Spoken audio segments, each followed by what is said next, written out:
इस समय कई बार ऐसा होता है कि लोग मेंटली इशू से बहुत ज़्यादा सफ़र कर रहे हैं। कई बार ऐसा होता है कि लोग मेंटली डिस्टर्ब हो रहे हैं और डिप्रेशन में जा रहे हैं, जिसकी वजह से सुसाइड भी कर ले रहे हैं। इसी को लेकर आज हम बात करेंगे डॉक्टर संजय त्रिपाठी जी से, जिन्होंने 26 साल के करियर में कई लोगों का इलाज किया है। तो चलिए जानते हैं कि इस समय लोगों की क्या स्थिति है, किस तरीके के लोग यहाँ पे इनके पास आ रहे हैं, और मेंटल इशू को लेकर अभी बात करना बहुत ज़रूरी हो गया है, क्योंकि जैसे जैसे कोविड ख़त्म हुआ है कई लोगों को ऐसी प्रॉब्लम्स हो रही हैं। तो चलिए जानते हैं उन्हीं से कि क्या अभी की स्थिति है। सर बहुत बहुत स्वागत है आपका। सर जैसे कि 26 साल से आप इस प्रोफेशन में हैं, तो ये आपकी जर्नी कैसी रही और इसकी शुरुआत कैसे हुई? क्या आप पहले से ही साइकोलॉजी में इंटरेस्ट रखते थे या फिर क्या था? इसके बारे में पहले आप बताइए। मैं ये तो नहीं बोलूँगा कि पहले मेरे को साइकोलॉजी में इंटरेस्ट आया, धीरे धीरे ही आया है।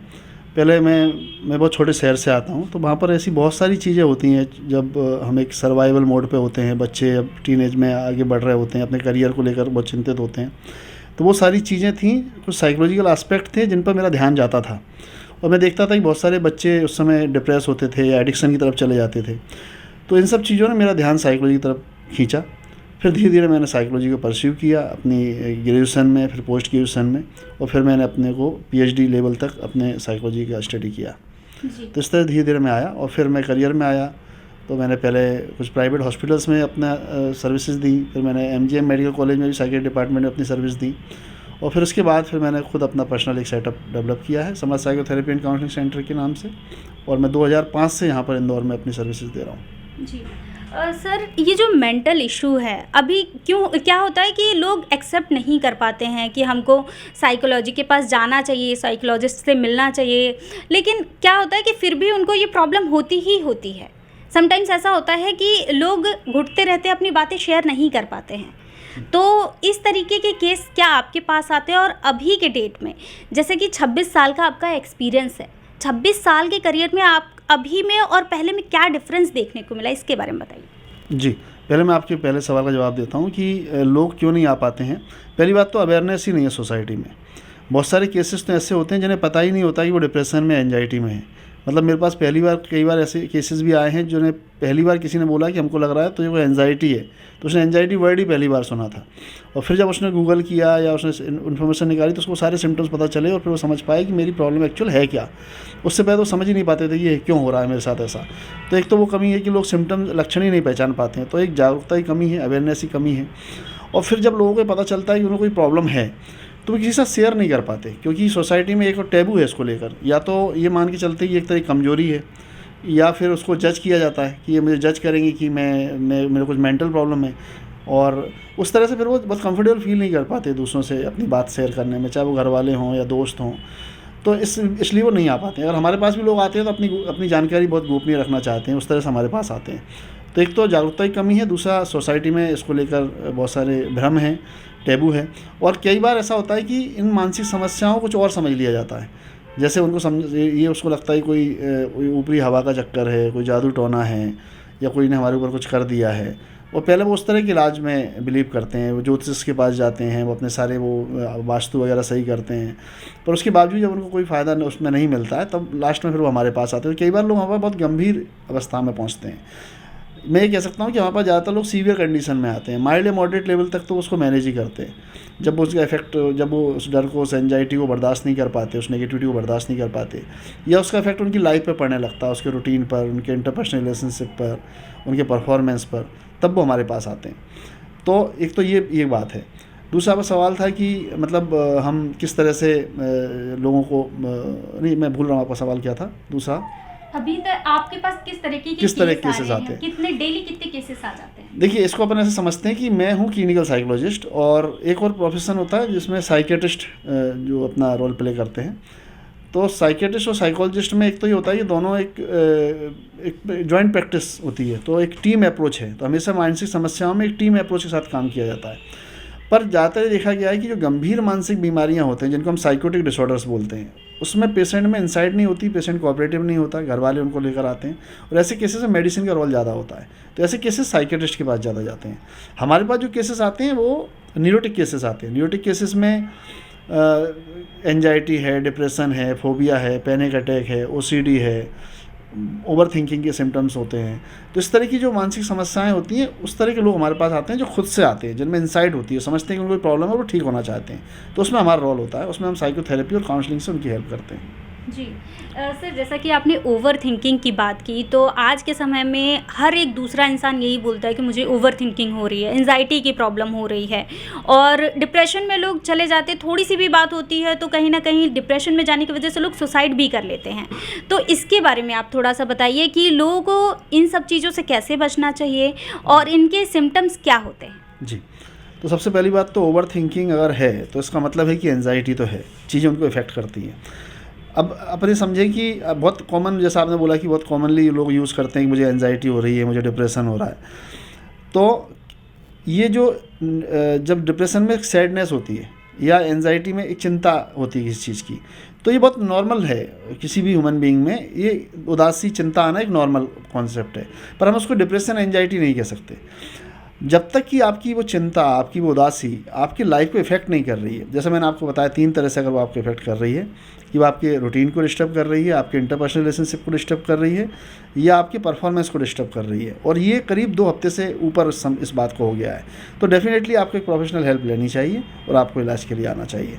तो ऐसे लोगों को हम जो भी उनकी प्रॉब्लम होती है उसमें हम साइकोथेरेपी और काउंसलिंग के द्वारा उनकी हेल्प करते हैं। तो पहली चीज़ होती है एक्सेप्टेंस होना चाहिए। जी। अभी कुछ देर पहले आपने ये भी बताया था कि कुछ लोगों को तो यही नहीं पता होते हैं कि एंजाइटी के सिम्टम्स क्या होते हैं, तो वो कैसे कैटेगराइज करें कि सिम्टम्स ये एंजाइटी के हैं, डिप्रेशन के हैं, इसके बारे में बताएं। जी बिल्कुल। कई बार आप ये बहुत कॉमनली देखने को मिलता है, जिन लोगों में एंजाइटी उनमें डिप्रेशन भी देखने को मिलेगा, और जिन लोगों में डिप्रेशन में थोड़े से एंजाइटी वाले सिम्टम्स देखने को मिलेंगे। तो लेकिन उसमें ऐसा होता है कि डिप्रेशन पहले होता है, मतलब उनमें उदासी पहले आती है, और ये उदासी इनको धीरे धीरे आइसोलेटेड कर देती है, सोसाइटी से काट देती है, अपने को अकेला कर लेते हैं, अंधेरे कमरे में रहना उनको अच्छा लगता है, ज़्यादा बात नहीं करते, किसी से मिलते जुलते नहीं हैं, बहुत आइसोलेटेड हो जाते हैं। और फिर धीरे धीरे वो सिम्टम्स बढ़ते बढ़ते उनका इतना ज़्यादा बढ़ जाता है कि नेगेटिविटी इतनी ज़्यादा बढ़ जाती है कि उनके अंदर सुसाइडल थॉट्स आने लगते हैं, और जब ऑटोमेटिक सुसाइडल थॉट्स आते हैं तो फिर कई बार उसकी पेशेंट सुसाइड कर लेता है उस केस में। तो ऐसे परिवर्तन या ऐसी कोई सिम्टम्स अगर आपको दिखाई दे रहे हैं जो उदासी वाले हैं, नेगेटिविटी वाले हैं, उसके विचारों में, उसकी भावनाओं में, उसके व्यवहार में कोई नकारात्मक परिवर्तन आया है कुछ दिनों से, तो एक अलार्मिंग साइन है। घर वालों को उस बात पर ध्यान देना चाहिए और उसको प्रॉपर प्रोफेशनल हेल्प के लिए लेकर आना चाहिए। दूसरा, एंजाइटी और डिप्रेशन में आप ऐसा समझ सकते हैं कि उदासी, डिप्रेशन वाला व्यक्ति जीना नहीं चाहता और एंजाइटी वाला व्यक्ति जीना चाहता है, तो वो हमेशा उसमें भविष्य को लेकर चिंता रहती है। तो उसमें सुसाइडल थॉट्स देखने को नहीं, बहुत कम, बहुत रेयरली देखने को मिलती है। अगर उसमें डिप्रेशन भी आ गया है तो एंजाइटी वाला व्यक्ति ओवर थिंक करता है, छोटी छोटी चीज़ों से बहुत डिस्टर्ब होता है, एंग्शियस फील करता है, और ये एंजाइटी कई बार जब बढ़ने लगती है तो उसमें पैनिक अटैक बहुत कॉमन होते हैं।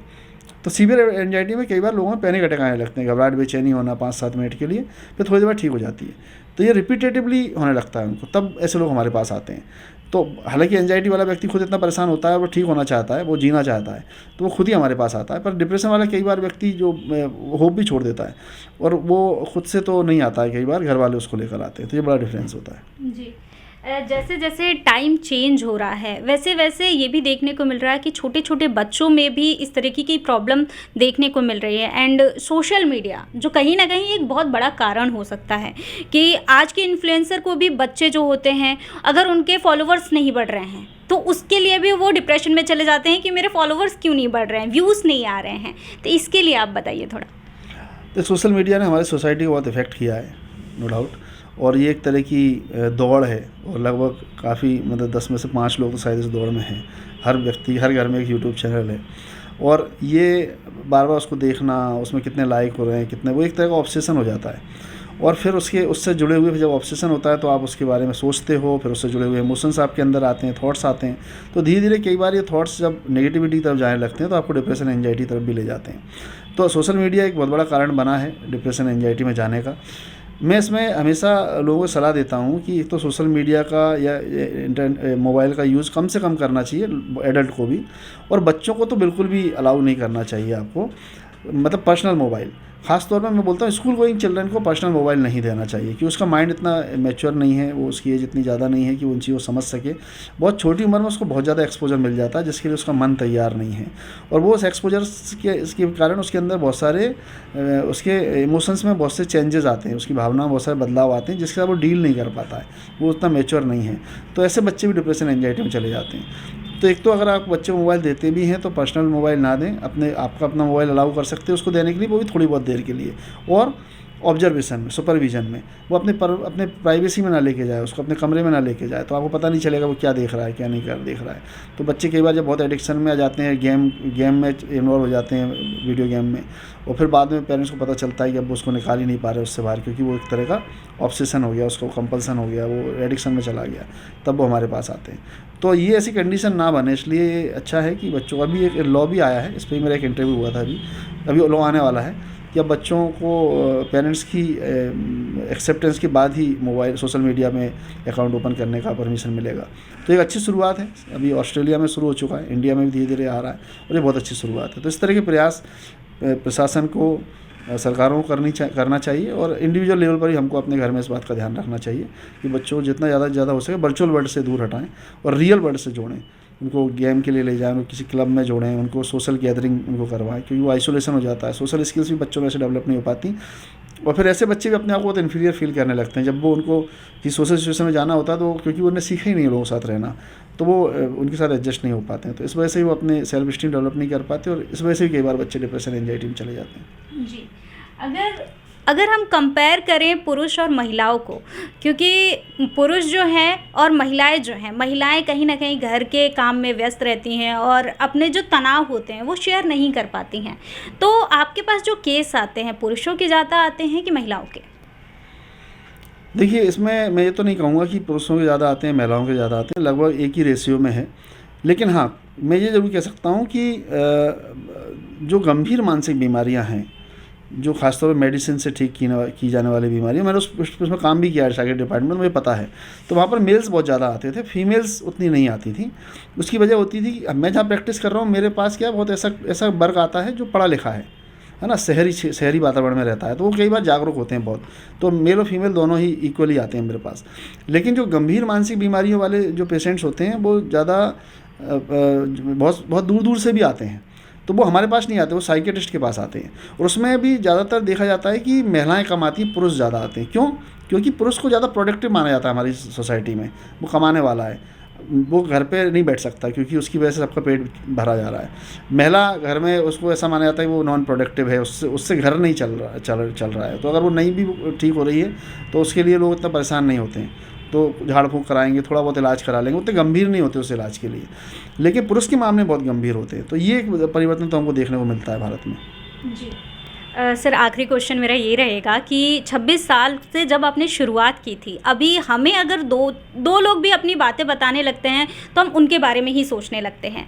तो आपने जब 26 साल पहले इसकी शुरुआत की तो आपके दिमाग में क्या चलता था? क्योंकि एक लोगों की जो बातें होती हैं, लोगों की जो परेशानियां होती हैं, जब हम सुनते हैं तो कहीं ना कहीं हमें भी हमारे दिमाग पे इम्पैक्ट करती हैं वो चीज़ें।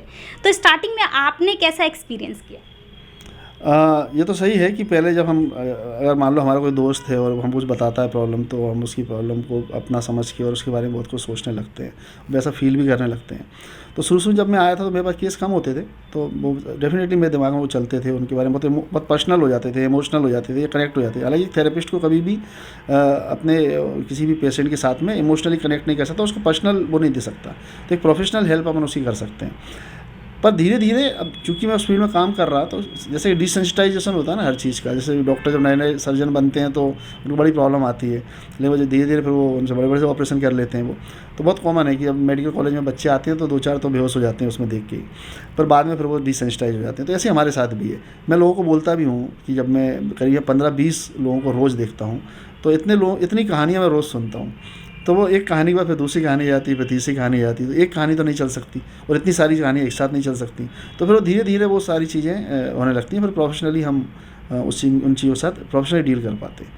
जी, thank you so much sir इतनी सारी जानकारी देने के लिए। तो आज हमारे साथ मौजूद थे डॉक्टर संजीव त्रिपाठी जी, जिनसे हमने मनोविज्ञान के बारे में जाना। ऐसी ही खबरों के लिए बने रहे हमारे साथ और देखते रहें स्वतंत्र समय। धन्यवाद।